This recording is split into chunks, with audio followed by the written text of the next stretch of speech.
Hamlet City Council meeting gets testy when two councilmen spar with words. Rockingham City Council member takes the oath of office last night. An arrest is made in a case of drug trafficking as the opioid epidemic continues to affect locals. Plus, Dr. Tommy Jarrell in studio to talk about flu vaccines and why you need to get yours. All that and more on tonight's edition of Live at 5. Richmond County's Nightly News starts right now.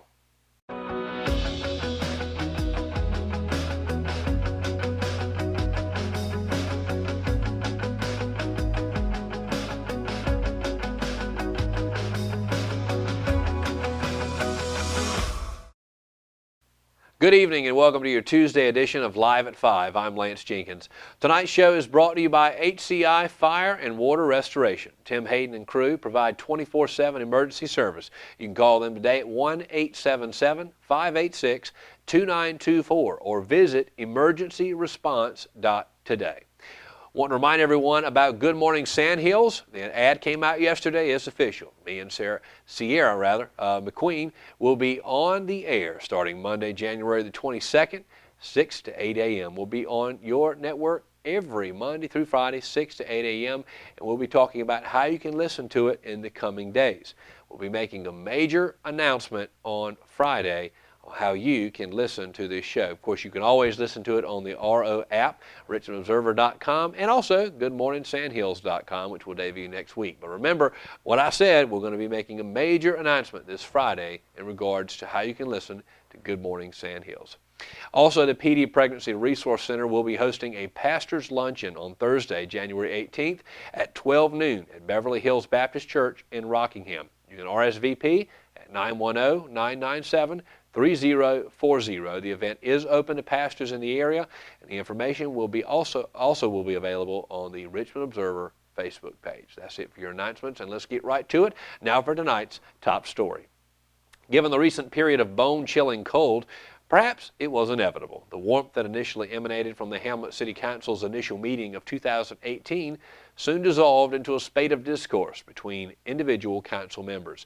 Compliments were paid to start the meeting to the Fire Department, Public Works Department, and also individuals who went above and beyond the call of duty during the snowstorm last week.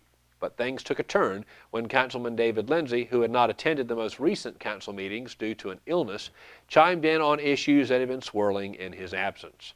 Most notably, potential conflicts of interest arising from Councilman Lindsay's actions in previous months surrounding his giving property to the Seaboard Festival, an event presided over by his wife, Kim. Councilman Jesse McQueen and Lindsay exchanged words, and Mayor Bill Bayless ultimately decided to take a 5-minute recess for tension to cool. Ultimately, Hamlet City Manager Jonathan Blanton returned from recess with a letter from Freda Bluestein, who specializes in conflicts of interest investigations at the University of North Carolina School of Government. And after a thorough investigation, she said in her letter that there was not enough evidence to prove any conflict of interest. Tensions cooled and the meeting ultimately adjourned. You can read the full recap of the Hamlet City Council meeting last night on richmondobserver.com and the free-to-download RO app. Rockingham City Council's first meeting of 2018 was highlighted by a resolution honoring Dr. Martin Luther King Jr. praise for city employees' handling of their adverse conditions brought about by the recent snowstorm that rocked Richmond County last week, and of course the swearing in of Councilwoman Ann Edwards. Councilwoman Edwards' oath of office was administered by City Clerk Sabrina McDonald. Edwards was one of the councilwomen re-elected to the council last November. Struggling there, Anna Russell. Schedule for this upcoming weekend's MLK Day celebration events was also on the docket.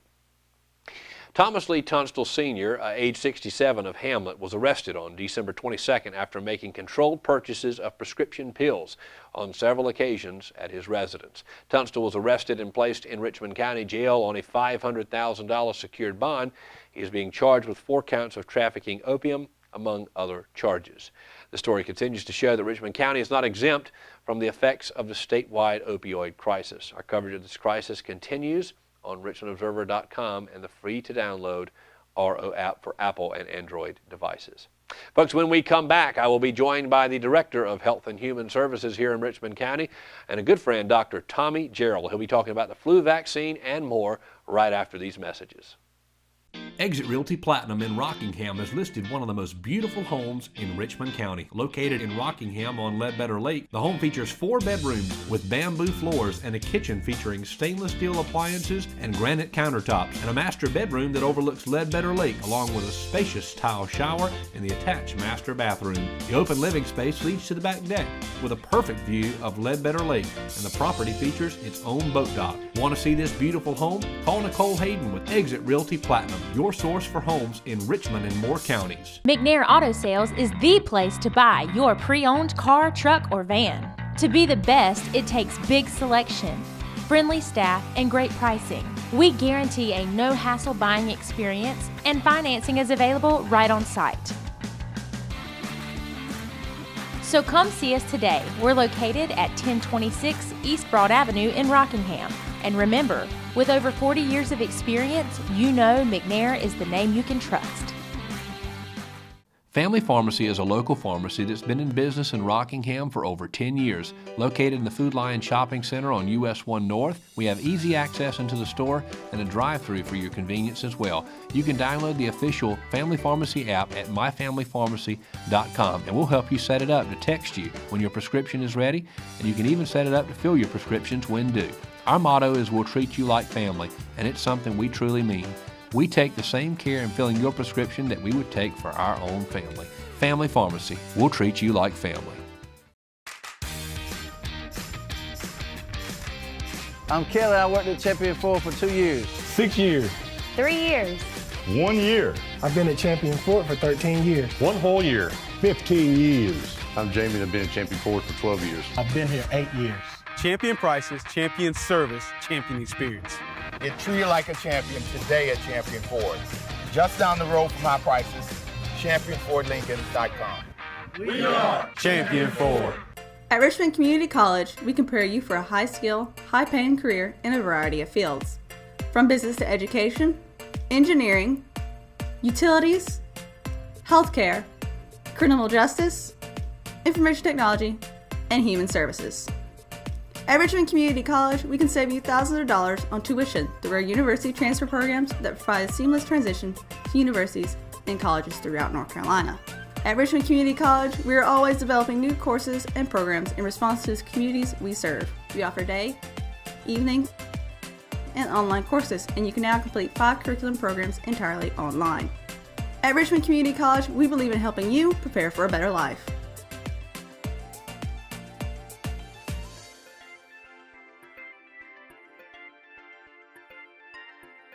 Richmond Community College. Local college, big impact.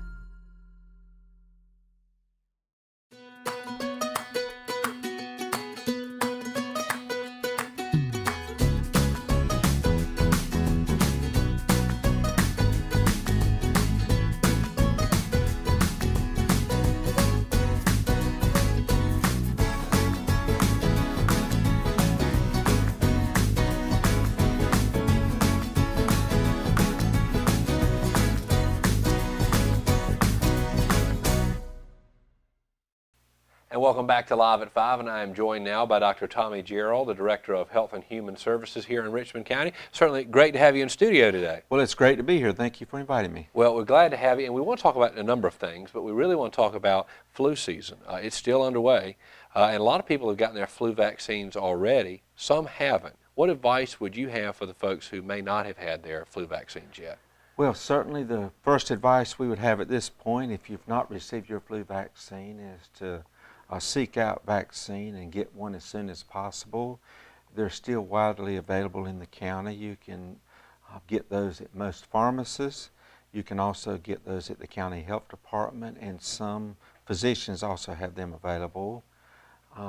Other advice would be if you have flu symptoms, which the first thing would be a fever that we would mention. If you have a fever of more than 100 degrees, also along with cough, runny nose, headache, fatigue, body aches. Those are certainly signs of the flu.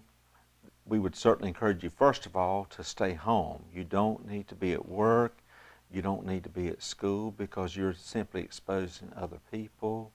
and we would encourage you to seek medical help as soon as possible to try to treat those symptoms.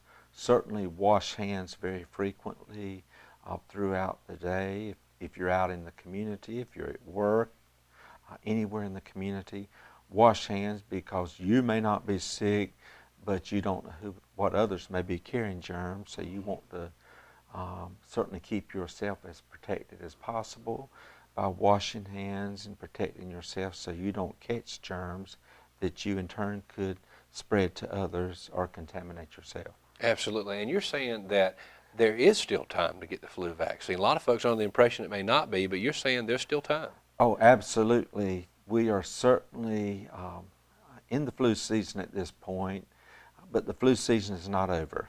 And the flu season is likely going to go on for a couple more months at this point, so it's not too late to get the flu vaccine. The flu vaccine is effective. Once you receive the flu vaccine, it's going to take about 2 weeks for it to really be fully effective in your body. So we certainly encourage anyone who has not received the flu vaccine to get out as quickly as possible and seek that vaccine. Absolutely. Now, I want to ask you this too. It's very serious, and I think a lot of people don't take the flu very seriously. But you and I had an off-camera conversation just a minute ago about how some people they'll go for the weekend, they'll say they had the flu, and then they'll come back and they're just fine. Over the weekend, they probably did not have the flu if they're over it that quickly. But I want to ask you about how serious this is. There have been deaths, fatalities, as a result of the flu here in Richmond County. What numbers, and not just here, but North Carolina as a whole, what numbers do you have to kind of express the seriousness of this? Because I know that you talked about there's been a number of deaths as a result of the flu. Absolutely. Yeah. In North Carolina, the state does require that every flu death be reported to the local health department. And in North Carolina, and this is through December the 30th, there had been 20 deaths reported, and this is from October the 17th of 2017, so just over a couple of months, about 2.5 months. We'd had 20 deaths. 2 of those deaths have been attributed to children in North Carolina. We will get updated numbers tomorrow. They update those numbers every Thursday. So there are certainly flu deaths occurring. We do not have numbers on the number of flu cases, but we do have the numbers of flu deaths in North Carolina. Right, and of course, you just said, and I want to clarify, that's 20 deaths since October when flu season began. That is correct, and flu season is certainly just getting underway, so it's not over. So our anticipation is that those numbers are going to continue to climb. And we just talked, I heard you mention this a minute ago, just for our viewers who may have missed it, where can people get the flu vaccine? Again, people can get the flu vaccine at most local pharmacies. They can also get those at the health department, and that's a walk-in. You do not have to have an appointment for that, and also several physician offices offer the flu vaccine as well. Okay, fantastic. And we certainly, if you're just joining us, Dr. Tommy Jarrell in studio today to talk about, he's the Director of Health and Human Services here in Richmond County, and he is here to talk about the flu vaccine. Not only that, we'll be talking to him about something else with social services in just a moment. But I want to ask you this too. There's a lot of question about what does the flu vaccine actually do? The flu vaccine is actually there to protect you from getting the influenza virus. It's not 100% effective in protecting you from the vaccine, but it is highly effective in protecting you from getting the influenza virus. On an average year, the vaccine is typically about 50% effective, and what research and science shows is that even if you have the vaccine and you were to get the flu, the impact is going to be much less for those who have received the vaccine. And this is shown over and over. And one comment that we receive very frequently, people will come in on Monday and say, I had the flu over the weekend. If you work on Friday and you come back to work on Monday, you didn't have the flu over the weekend. It's not going to happen that quick. And the other point we do want to mention, if you have flu-like symptoms and you seek medical help. It's important to get the antiviral medicines within 48 hours upon onset of flu symptoms. Typically in this area, we're going to hear people getting Tamiflu. There are other antivirals out there, but the common name most people are going to hear is Tamiflu. And it's important to get that in the first 48 hours. The CDC does say that you can get it after 48 hours, but it's highly recommended that you get it in 48 hours. And it's also recommended that other members of your household also get the vaccine or get the Tamiflu, even if they have not been diagnosed with the flu, because if you have it, it's very likely that others in your household are going to get it. As well, yeah. And of course, again, Dr. Tommy Gerald joining us in studio. He's Director of Health and Human Services here in Richmond County. And we're going to talk to him now a little bit about social services. You're involved in a program there that provides some assistance for low-income individuals. Tell us about that program. Yes, there are a couple of programs. There are actually 2 energy assistance programs to help citizens in our community who are at low income and might have need for assistance with their energy bills. And this not only includes power bills, but it might be gas bills. Individuals might heat with firewood. One of those is, we call the name CIP, Crisis Energy. The other is LEAP, which is Low Income Energy Assistance. Those are 2 different programs that have different criteria, and they also operate differently. The crisis intervention, we are currently at this time out of funding for that program, but the LEAP program, Low Income Energy Assistance, we still have funding available for that program. You can come into the Social Services Department Monday through Friday. We generally try to help about 100 clients a day. That's about the most applications we can accommodate with our other workload each day. And with that program, if you qualify, depending upon your income and household size, typically we can help with a credit toward your account of about $200. If you have a past due notice with LEAP, that doesn't mean we're going to call your energy company and pay them $200 to keep your power from being turned off or your gas from being turned off, but we can within 30 days send them a $200 payment to help offset your energy cost. CIP operates a little differently. We can help in that case. It's just unfortunately we have expended our CIP allocation at this point for this year. Absolutely, and of course, that is a program that we actually have detailed today on richmondobserver.com. You can read the story there, also on the free to download RO app, and it has been an absolute pleasure having Dr. Tommy Gerald in studio today. Certainly appreciate you coming. Well, thank you for inviting me, and it's always a pleasure to speak before your audience. Absolutely, folks. Dr. Tommy Gerald, again, Director of Health and Human Services here in Richmond County. Again, great pleasure to have you in studio. Thank you. Folks, stay with us. We'll be back for more news, weather, and sports right after these messages. Willow Tree Antiques and Gifts is all about rustic home decor and gifts. You will always find a variety of unique antiques, vintage, and new items in our shop. Come and see our selection of housewarming, new baby, and wedding gifts. For the man in your life, we have many collectibles, Boker knives, and leather. And ladies love the jewelry, purses, candles, hats, and t-shirts. We also offer a 30-day layaway program. Come and experience shopping at Willow Tree Antiques and Gifts.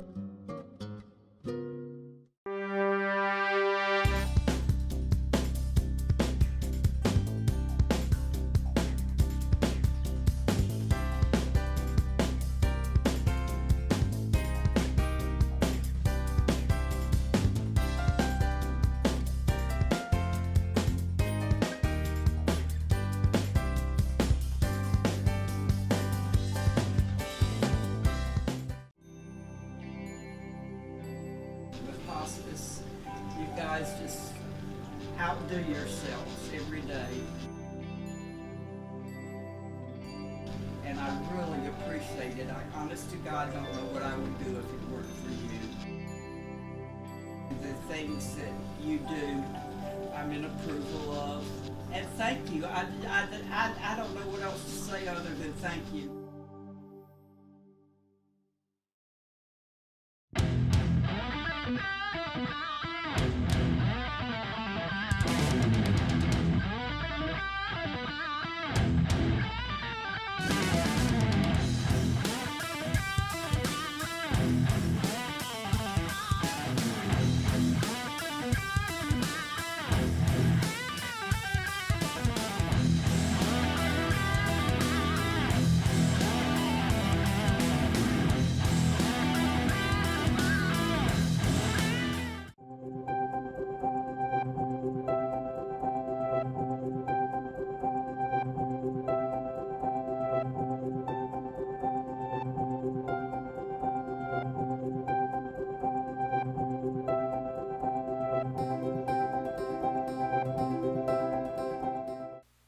And welcome back to Live at 5. A dog suspiciously disappeared on the night of January 8th at 222 Long Drive in Rockingham. The dog's owner, Quantasia Williams, says the dog is a German Shepherd Pit Bull mix and goes by the name of Deya. Ms. Williams says that according to her neighbor, someone suspicious was in her yard the night of January 8th when no one was home. The neighbor was alerted at the sound of a truck in Ms. Williams' yard and saw the person in the yard. As of today, the owner found the collar cut and is planning to offer a reward to whoever finds her dog. If you have any information, you can reach Ms. Quantasia Williams at 910-417-9154. The Low-Income Energy Assistance Program, which Dr. Tommy Jarrell mentioned earlier in our interview, is a federally funded program that provides for a one-time vendor payment to help eligible households pay their heating bills. All households may apply from January 1, 2018 through March 31, 2018, or until funds are exhausted. Applications for the above will be taken at the Richmond County Social Services Building located at 125 Caroline Street in Rockingham. A household that applies must have at least one U.S. citizen or non-citizen who meets the eligibility criteria, meet an income test, have reserves at or below $2,250, and be responsible for its heating bills. For more information, contact the Richmond County Department of Social Services at 910-997-8400. The Charlotte Symphony returns to the Cole Auditorium in Hamlet for a wizardly good show on Tuesday, January 16th at 7 o'clock p.m. The concert, titled The Musical World of Harry Potter, will mark the Symphony's first appearance at the Cole since 2011 and the fifth time the Symphony has performed at the Cole. The one-hour concert will be led and narrated by Christopher James Lees, conductor of the Symphony, and will feature selections played by the Symphony from all of the Harry Potter movies, including Sorcerer's Stone, The Chamber of Secrets, and The Prisoner of Azkaban. Did I pronounce that right, Russell? Great. The show is not a part of the Cole's DeWitt Performing Arts Series, however, and will require additional tickets. Seating for the show is general admission, first come, first serve on the night of the concert. Tickets for the concert are $5 each. No advance reservations for tickets are necessary. And the box office hours at the Cole Auditorium, located on Richmond Community College's campus in Hamlet, are Monday through Thursday from 8:30 a.m. to 4:30 p.m. and Friday from 8:30 a.m. to 2 p.m. You can also call the box office for ticket information at 910-410-1691. Information is also available on the Cole's Facebook page. I'm sure they're expecting a big crowd for some wizardly fun. All right, Kelsey Rushing, our chief weather reporter, bringing you your 5-day forecast. Kelsey, what do folks got to look forward to in the next 5 days? Today's 5-day weather forecast is brought to you by McNair Auto Sales. So let's just go right in, starting with Thursday. Thursday, about a 70% chance of rain, so be sure you're prepared for that with a high of 64 and a low of 58. Friday will also be raining with an 80% chance with a high of 68 and a low of 42. And then starting with Saturday, with a 10% chance of rain with a high of 50 and a low of 24. And then starting with Sunday, with a 0% chance of rain, is 42 as its high and 19 as its low. And then Monday, we'll have 43 as its high and a 24 as its low. And both Sunday and Monday are a 0% chance of rain, which is good because I don't know about you, but I don't really like rain. Other than that, let's go back to the news desk. And that's a wrap for your Wednesday midweek edition of Live at 5. It's been a pleasure, and of course we again thank Dr. Tommy Jarrell for being in studio today, and we look forward to having him on more of our programming moving forward. Remember, Good Morning Sand Hills launches Monday, January 22nd. Me and Sierra McQueen. We're gonna get less formal. We're gonna take the tie off, folks, and we're gonna have some fun. Good Morning Sand Hills is a morning radio talk program featuring live call-ins, and you'll see all the ads coming up over the next few days. And remember what I said earlier tonight, we will be making a major announcement this Friday about how you can listen to the show, and it's bigger than you're expecting. All right, folks, remember, you can join us every night, Monday through Friday. We do this every night, don't we, Russell? Every single night we bring you, Richmond County, your nightly news. Remember, Live at 5 can be watched on richmondobserver.com, the free-to-download RO app, our Facebook page, and our official YouTube channel. We'll do it again tomorrow night. Won't you join us? So long.